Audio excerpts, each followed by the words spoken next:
Hi everyone! Our project is called Family Support Communication, and our group members are Sara Govin, Ellie Gephart, Khang, and Wahua Moua.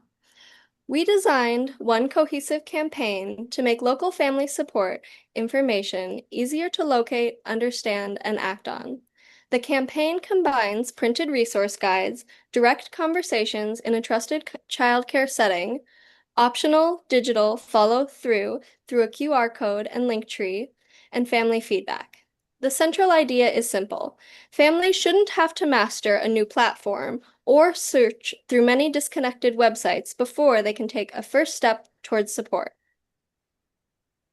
The social justice issue we identified is unequal access to clear, trusted, and usable information about family resources. Eau Claire and the Chippewa Valley have many helpful programs, but the existence of services doesn't automatically create equal access. Information is often scattered across agencies and websites.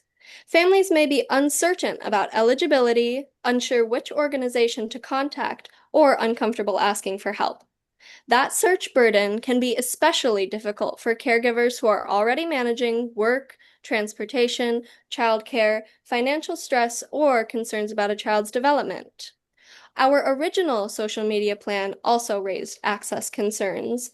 Digital outreach is convenient, but it may miss families who don't follow the right pages, have limited time online, or feel more comfortable asking questions in person. We therefore treated accessibility as more than a readable design. It also meant choosing a communication channel that fits the intended audience. Our primary audience is families with children from birth through age 5 in Eau Claire and the surrounding Chippewa Valley. Our first campaign goal is to build knowledge while reducing stigma. We want families to view help seeking as responsible rather than evidence that they are failing. The second goal is to encourage one practical next step. The campaign reduces the distance between recognizing a concern and doing something manageable about it. Our call to action is to identify one need, choose one trusted starting point, and take one next step. That step might be saving a flyer, calling a program, scanning the QR code, or asking a child care provider for more information. The project significantly changed between proposal and implementation. Our original plan centered on mock Instagram and Facebook posts supported by a family resource guide. During peer critique, classmates questioned whether a digital-first campaign was the best fit for the families we hope to reach. Their feedback introduced information that was not fully represented in our original discussion. This connects to shared information bias, which occurs when groups focus on information already held in common and overlook the perspectives that are less visible. Taking the critique seriously helped us reconsider the communication channel instead of simply defending our first idea. It also helped us to avoid groupthink. Rather than treating agreement as more important than evaluation, we invited questions and revised the plan. I contacted Professor Schultz, and she approved a printed outreach through my mother's child care center and other appropriate community settings. The final campaign included 3 printed resource guides, direct sharing, optional QR code and link tree access, and family feedback. The purpose remained consistent, but the implementation became more accessible and better aligned with our audience. Our first course concept is social capital from Chapter 1. Social capital refers to resources and support that become available through relationships and social networks. Sarah's connection to her mother's child care center was not simply a convenient location. It created access to a trusted network of caregivers, provided permission to distribute the materials, and made brief conversations and follow up possible. The child care center connected the group to families, and the flyers connected families to community services.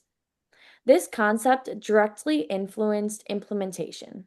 Instead of expecting a social media algorithm to reach the right audience, our group used an existing relationship to place reliable information in a setting where trust had already been developed. Social capital reduced the distance between receiving information and feeling comfortable enough to act on it. Our second course concept is Tuckman's model of group development from Chapter 5.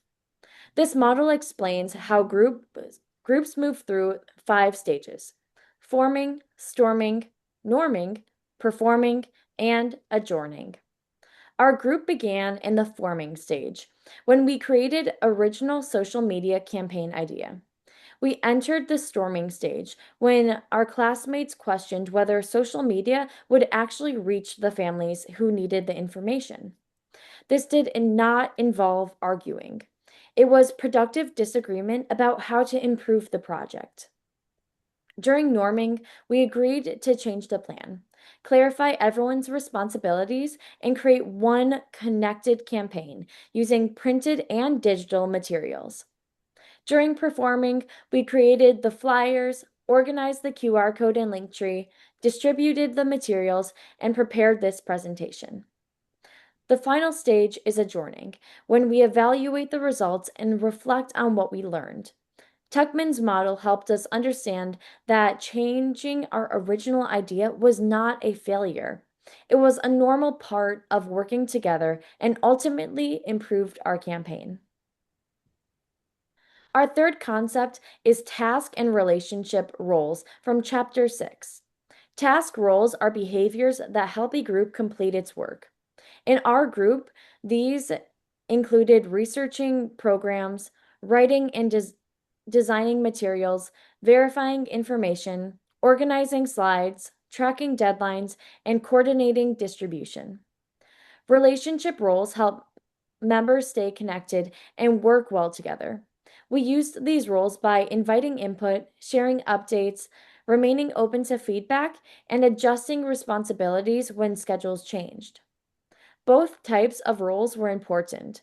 Task roles made it clear who was responsible for each part of the project, while relationship roles helped the group remain cooperative during a late change interaction.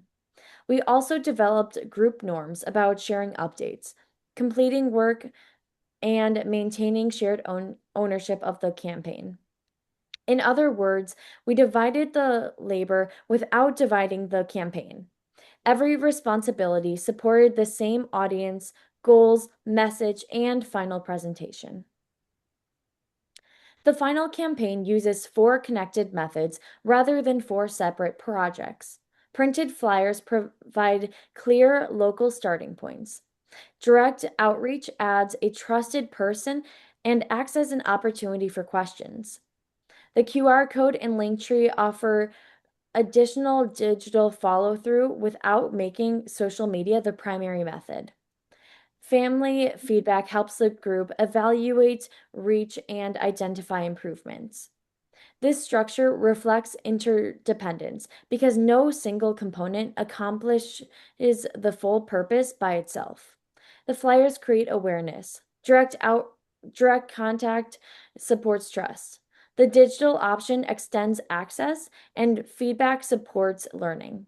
Together, these components move families through simple sequence from awareness to access to conversation and finally action. Cal will now demonstrate 3 materials and explain how they were implemented. For our first campaign material is a resource and support guide for young children and their families. Its purpose is to reduce search burden by organizing several trusted starting points on one page. The guide includes early intervention, developmental supports for ages 3 through 5, autism evaluations and services, therapy, Head Start, counting programs, and parent navigation resources. Those contact information is printed directly on the guide so families do not have to conduct another search before acting. The categories and color coding makes the material easier to scan. This support communication competence because the message is accurate, appropriate for the audience, and usable in situation where it is received. For our second guide, it focuses on free and low-cost family activities from children from birth through age 5. Family support is broader than crisis assistance. Story time, playgrounds, park, splash pads, museum, and natural spaces can strengthen connection, belonging, and child development. The guide makes costs visible by labeling activities as free, low cost, or discounted, which help families make realistic decisions. This resource also reflects inclusion. It offers options with different location, activity types, and costs instead of assuming one kind of recreation will work for every family. The goal is to make communication participation feel practical than out of reach.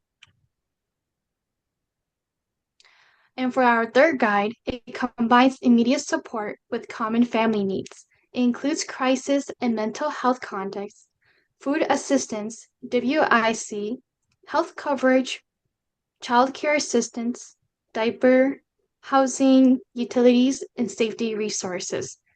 The organization allows caregiver to scan quickly for a relevant category.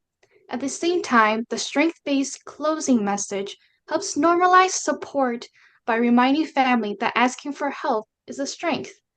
The group also considered ethical communication. The flyers does not diagnose anyone, guarantee eligibility, or promise that a program will have openings. It provides verified places to begin and remind families to confirm current details. This balance keeps the campaign helpful without overstating the group or list programs can provide. Now, for our primary implementation site was 123 Legemi Learning. The materials were used at July 22nd Family and Community Night and remained available from July 22nd through July 24th, with additional outreach during normal family contacts with afternoon pickups. Families could take visible printed copies, ask brief questions, and receive guidance about which sheet might be most relevant. This family resource table approach allows information sharing to become a conversation rather than a passive post. The QR code and link tree were included as optional follow-throughs, so families could return to the information digitally. Other possible locations include a Menards distribution setting and a home care setting were discussed, but those sites depended on permission and confirmation, so we did not count them as completed implementation unless distributions was actually documented. This distinction is important for accurate evaluation. The childcare center and community night are confirmed settings. That clarity also reduced process conflict by giving the group a shared understanding of what could honestly be reported. Wahua will now explain our roles, outcomes, and reflection. So in our group, there were clear roles that helped us coordinate this campaign. Sara led the content, childcare outreach, distribution, and feedback tracking. Ellie supported the visual design, QR codes, and link tree. Khang verified resources, links, and citations, while I supported research, group updates, and presentation organization. This role differentiation helped accommodate our different schedules and reduce process conflict over responsibilities. However, we still shared responsibility for final decisions, proofreading, presenting, and reflecting on the campaign. To evaluate our campaign, we looked beyond the numbers of flyers distributed and considered 3 areas: reach, response, and learning. For reach, approximately 40 families took materials home during the July 22nd community night. We also placed flyers on at least 100 vehicles and handed additional copies directly to individuals. Altogether, this created more than 140 distribution opportunities. However, we do not describe that as 140 unique families, because some contacts may have overlapped, and we cannot confirm that every flyer placed on the vehicle was read. For response, several people noticed the materials during distribution and started brief conversations with us. Families were willing to take resources home, ask questions, and learn about the types of support available. The community night produced our strongest confirmed engagement because it combined useful information with direct interaction in a familiar setting. For learning, we found that in-person outreach helped build conversation and trust. Vehicle distribution can expand visibility, but its impact is more difficult to measure. In the future, we could strengthen our evaluation by using a distribution log, a brief anonymous survey, or a QR code analytics. The campaign's strongest feature was its local information, trusted setting, flexibility, and clear individual ownership. The late revision was also a challenge. Members had different schedules, potential outreach settings required permission, and resource details had to remain current. Small group communication influenced the outcome in several ways. Constructive feedback changed the communication channel. Task roles supported completion. Relationship roles preserved cohesion. Clear norms and responsibilities helped the group recover from a delayed revision and continue towards one shared goal. The input process output model provides another way to understand the project. Our inputs included 4 members with different skills, course knowledge, local resources, and access to a childcare setting. Our processes include research, feedback, decision-making, role division, design, and coordination. Our outputs included 3 resource guides, direct outreach, optional digital access, and information about how families responded. Our central lesson is that the clearest path to support often begins with one trusted connection. The campaign did not ask families to learn a new platform or complete a long process. It combined local information, a familiar setting, and a coordinated group process to make help easier to approach. The project also showed that effective groups do not succeed by avoiding questions. They succeed by using feedback, managing tasks and process concerns, and adapting while protecting a shared purpose. Our final call to action is simple. Identify one need, share one resource, and make one connection. Every child and every family deserves a clear path to support. Thank you.